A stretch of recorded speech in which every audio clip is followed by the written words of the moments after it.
this video, I want to continue on looking at the Sermon on the Mount that Jesus gave. And we're in Matthew chapter 5. And he has just been talking a little bit before here about the law and saying that he came to fulfill the law. He said, I tell you, unless your righteousness exceeds that of the scribes and Pharisees, you will never enter the kingdom of heaven. So he's upholding God's righteousness, and he's actually saying that our righteousness needs to be better than that of the scribes and Pharisees. So the scribes and Pharisees looked righteous, but there was something wrong. In Luke chapter 16, he says this. He says, you are those who justify yourselves before men, but God knows your hearts. For what is exalted among men is an abomination in the sight of God. And he's talking to the Pharisees there. So they were obviously people who looked good before others, but just because you look good doesn't mean you are good. And in God's sight, he saw through that exterior, that veneer that looked good, and saw to the heart. So Jesus wants his followers to be upholding what is truly righteous, what is truly good, the real point of the law. I talked about how you can have the law but really miss the entire aim of the law. And Jesus is really showing here how to use the law rightly, how to look at God's righteousness. And something that's really brought out here, I think we're going to see this as we go through these different points that he brings out about what they've been taught versus what he is teaching them, is that the human heart is of such a nature that whatever is in your heart can actually affect how you look at things. And that includes the law of God, that whatever is in your heart will actually affect how you see the law and how you use the law.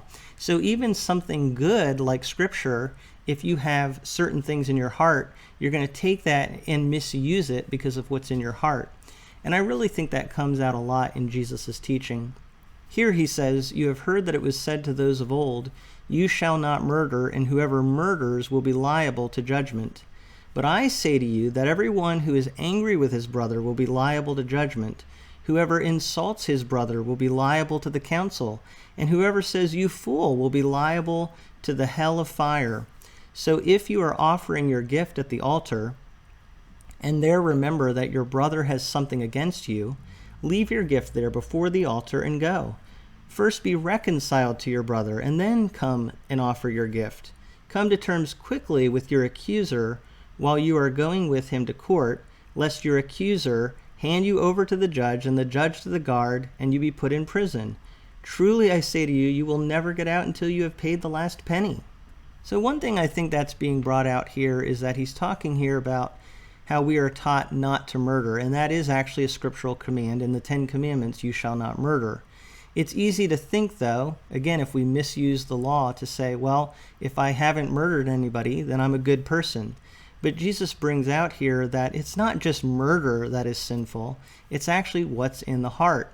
And he talks about here having this kind of anger, this attitude, this hatred that causes you to treat other people in a wrong way, to mistreat other people. He talks about being angry with your brother, and that if you are angry, you're liable to judgment. If you're insulting people, you're calling them a fool, you're actually in danger of judgment. So it's not enough just to say that I haven't murdered someone. And again, it's easy for us to do that, to say, well, because I haven't done anything really overtly bad, I'm not a bad person.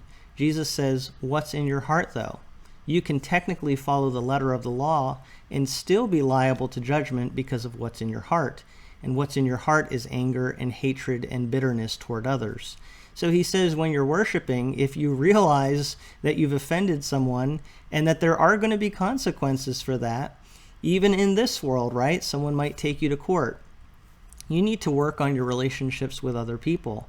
You need to take that gift you've brought to the altar, leave it there, and go and be reconciled to people in your life. So he's really encouraging people to take a look at their relationships. Again, it's easy for us to self-justify. We can look good before others. I follow the law. I haven't murdered anyone. Okay, yeah, but what's in your heart? Are you truly fulfilling the righteousness of God? Do you really have love for other people? He's going to talk more about that, but what he's bringing out here is that even if you don't technically murder, if you have anger and hatred in your heart, you are still liable to judgment. he's going to go on and talk about more teachings that people have taken from the law and looked at a certain way, and he's going to contrast the teachings that they've been given with his true righteous teaching as the Son of God. We'll look at that more as we continue to go through the Sermon on the Mount. But thank you so much for taking some time to listen to some of these thoughts brought to you from A Frisch Perspective.